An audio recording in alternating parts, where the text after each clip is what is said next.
Fire away. Talked all season about resilience in your team.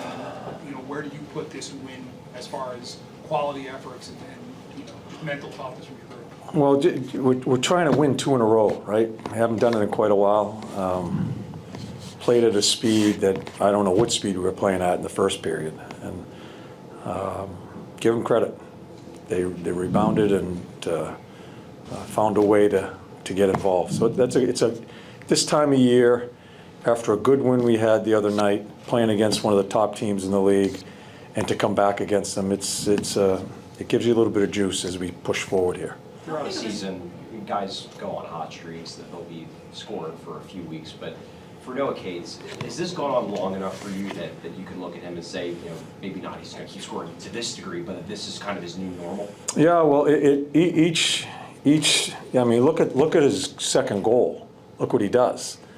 A year ago, he's going to his backhand, he's throwing it into the pad, right? And that's the level of confidence the kid's playing with. So I just hope it keeps on going. That line, I'd like to get Bobby unstuck a little bit, get him a goal or two, but that line continues to play well, and I'm relying on Casey for a lot of things. What changed in the second period? Because we saw Garnet Hathaway comes out, throws that big hit on Mikola. Did that help turn the tide a little bit? Yeah, we just needed, we talked in between periods, and we need to get more involved. And that line comes out and bangs around a little bit. They end up scoring a goal. That's part of their role, and I thought they did a good job of that tonight. Not just that, but throughout the second and third period. You've talked about Harrison's mental makeup. Pretty shaky in the first period, but it seemed like it Yep. really helped you nail it down in the third. Well, at the end, he makes a couple big, during the third period, he makes a couple of big saves, and then at the end, I don't know what the hell Frosty's doing, but he makes 2 or 3 great saves. And yeah, enough's enough with goaltending. Enough's enough. They need to be better, and I hope Urs is trying to make a statement there. PHLY now has 2 goals in 2 games, basically, both games now. You've talked a lot about that. The chances have been there if they haven't finished it. Tonight's both goals were right in tight. Is that where you guys are trying to finally get to, that those pucks right around the net? Well, we're trying to play in the blue. We're trying to keep it simple. I think if you look at one of the power plays, we just make the puck work. We just pass the puck. We don't hold on to it. We don't dust it off. When we start being deliberate with it, it's a turnover. It just doesn't work. And the thing I liked about the second one was the patience of Jamie. You went lateral. Misha's hiding on that post, and he makes it play through the seam. Talked about it today. He needs to see those type of plays. I thought he held on to it nicely, let things open up, waited, and found Mish, and did Frosty bang it in? Yeah, so I think puck movement and just keeping it simple, getting to the net, is what's going to help us. With Noah in that line, you talked about the confidence that he's showing. The fact that you've got that line out there with the goalie pulled and the 1 goal lead, and you're trying to defend the lead. Are you feeding, do you think the way you're playing is feeding into his confidence, that he's earned your trust, the trust of the staff, so he can kind of be a little bit more open with his game and be a little more aggressive? Yeah, I think every player wants responsibility, and we're certainly giving it to him. And he sees the doors open as far as the minutes that he's getting. Remember, at the beginning of the year, he wasn't playing. I had him scratched. And any player that sees the door open, he wants to succeed. And you can't help but pull for a guy who he doesn't say much, doesn't talk, and he just continues to work at his game. And there's been a little pressure put on him by a number of people, even the outside, as far as is he going to be able to score some goals. I think he just said, I'm gonna take a chance. We've talked about it, right? We want him to take a chance offensively, and I think he's growing with confidence as he gets more and more chances with that style of play. Talk about that pressure towards him. You mentioned originally when he first started, he was a winger and you guys put him at center. What's the next thing that you guys want to see him do? Like you're saying, that pressure, what's the next thing that he can focus on to keep going from what he is right now? Just what he's doing now. He's in our end zone defending a lead. I have him on the ice with the goalie pulled in the neutral zone. He's on one of the power plays. He's leading off with the penalty killing. I'm relying on him for basically everything. He's taken ice time from people. So I just wanted to continue to see him keep on growing and keep on succeeding in that type of role. Morgan has goals in 3 straight games now. It's the first time in over 2 years that he's actually done that. Is there anything different you're seeing from him right now? Is there some confidence in his game maybe, or is it just he's in the right spot? Well, he had a couple of he's been around the net. You can see where his goals are. He's been around the net. I think there's a little bit of stuff going on with him, Tip and TK, since we put them together. Around the net on the power play again, down by the blue. That's where he's got to be. And I don't know what he's doing at the end of the game with the turnover. That's all I think about right now when you say Morgan Frost. But he's in those areas. And hopefully, as a goal scorer, you just start feeling it. Those three have had a little chemistry here. Hopefully, it keeps on going. You guys were pretty flat in the first. How much do you relish that opportunity to go out and try to change maybe the momentum of the game, and you kind of do it when you run over Nicola in the corner? I think it's a nice bit of confidence for our line. I think we take a lot of pride in trying to create energy, shifting momentum, and then to be able to come out after a period that we had in the first and try and shift it, try and just get a little energy going. It was something I think we all took advantage of. This morning, John Tortorella talked about this being a different challenge, Florida, the defending champs. Do you feel like you guys can use this maybe as a springboard moving forward? I hope so. I think we have the group in here that we're figuring out that we can, right? We need to. And learning that we're not going to go anywhere with first periods like that. And you win tonight with a first like that, but it's not going to happen every night. And I think it helps our group right now to figure out, hey, it's possible. We can play like that.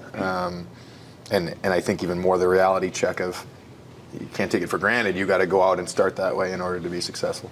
You've obviously gotten the chance over these last couple of years to get to know Noah Cates, as a player and as a person.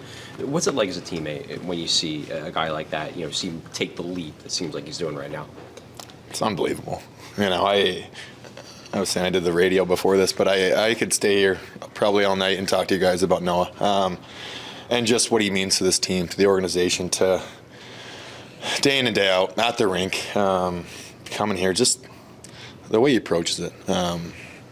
He's maybe an old soul in the sense of he knows how to do it, and I'm just really happy for him to be able to see him.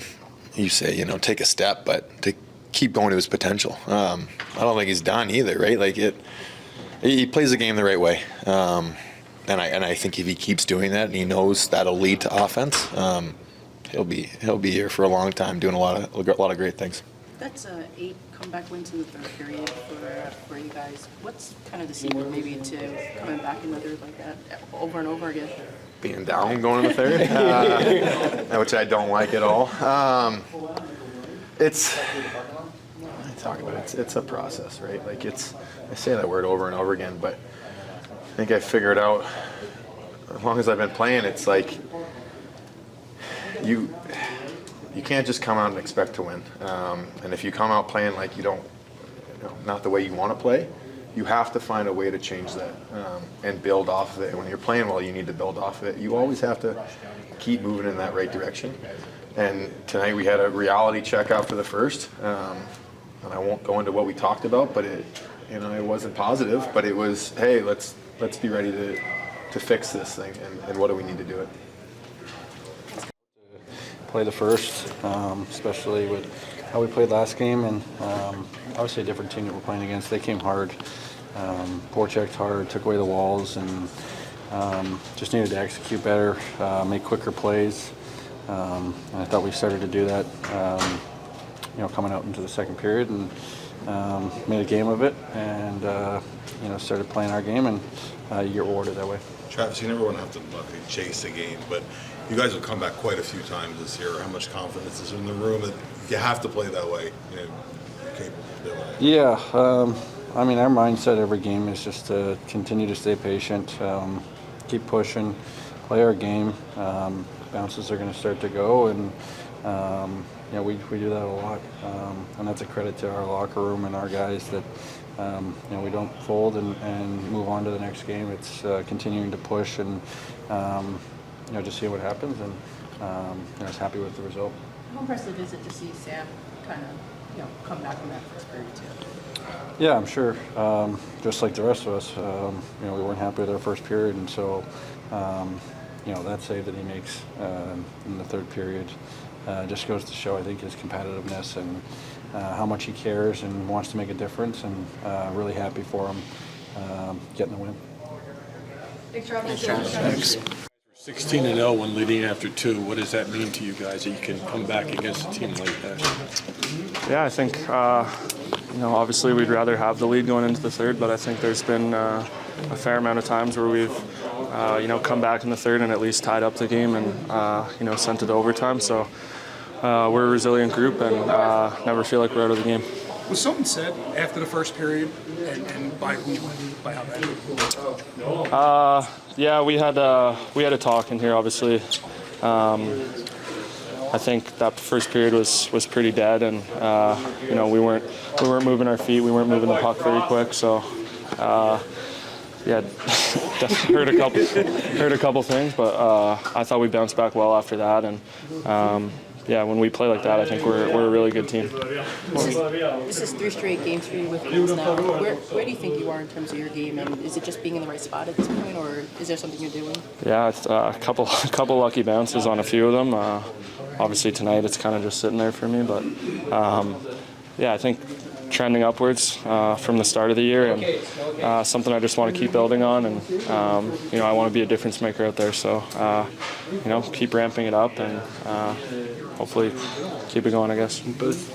All aspects of my game and feeling good. Do you feel like you've earned the trust of this coaching staff that you're out there, goalie pull, defending a 1-goal lead, you're out there on the penalty kill, you're out there on the power play? Yeah, definitely. I think situational hockey and situational awareness is something I've done kind of my whole career, and a strength of mine. Kind of just with my brain and maybe not being the best skater, I just got to use my brain and kind of just defend hard in those situations. And those situations in the past have kind of hurt us, and I'm just trying to do my best to do their best there. Start of the second period, Garnet comes out in the first shift and runs over Nico Mikkola. Is that something that gets noticed on the bench, gives you guys a little jolt? For sure. We were pretty soft in the first, and not a big hit like that, but you'll take it, and just kind of getting over pucks and protecting pucks in their zone is kind of what we were going for. But to get started like that was definitely a jump for us. Tortorella said that he's relying on you pretty much for everything now. Is that kind of like a pressure into diamond situation where that responsibility is helping you thrive? Yeah, definitely. It makes you feel good, kind of getting out there and staying in a group, just kind of playing a lot. And like I said, kind of situational awareness is big when you're, PP shift, PK shift, 4-on-4, whatever it is. You got to be ready and got to be dialed in. So it keeps me engaged in the game, and that's kind of how I like to play. Second goal looked like your skating was moving pretty good. Is there what you're thinking there? I was just trying to back check kind of a weird change, and they had a rush, and I was just trying to get back and not let them get a chance, and then popped out, and I don't know what even happened, but I was kind of moving there. So luckily, kind of just a nice move that beat them backdoor. So it was yeah, it felt like I was going pretty fast there, though. There's been a lot of talk in the organization about needing more centers and more offense from your centers. Do you feel like you and Morgan are kind of taking that as a challenge? Definitely. I think he's stepped up a lot, and kind of this past little run has been good. So it's just consistency, doing it every night. You see these top centers that we're playing against, just how good they are, how long they've done it, how consistently they've done it, and you want to get to that level that kind of the Barkovs guys you're seeing every night. So it's hard to play against. So kind of we got to do that against these teams we're seeing. After the way the first period went, to come out of this with 2 points, what kind of a confidence boost is for this group going forward? Huge. Just a resilient effort. 2 wins in a row. Good team like that. The defending Stanley Cup champions. So we just got to keep it rolling. And this kind of stretch coming up with a bunch of division games, we have to be resilient like that, and not have first periods like that. But if we do, we got to come back and get on our toes again really quickly like we did today. Guys have said in this room that I don't remember if it was you or somebody else that you guys try to play like Florida does. Is that accurate? And do you feel like that when you do play these guys, it's almost a challenge to match them in all aspects? Yeah, they're obviously a good team, so deep. I think the biggest thing I took away from them is their willingness to get pucks in. Stanley Cup champion team, ton of skill, but they're dumping pucks, they're getting them in deep, they're forechecking hard. So I think that's something we're taking away, or I'm taking away. And you see just how willing these guys are to get good dumps in, and kind of just play forward and relentlessly grind you down. And that's kind of what we can do, I think, with our 4 lines. Thanks.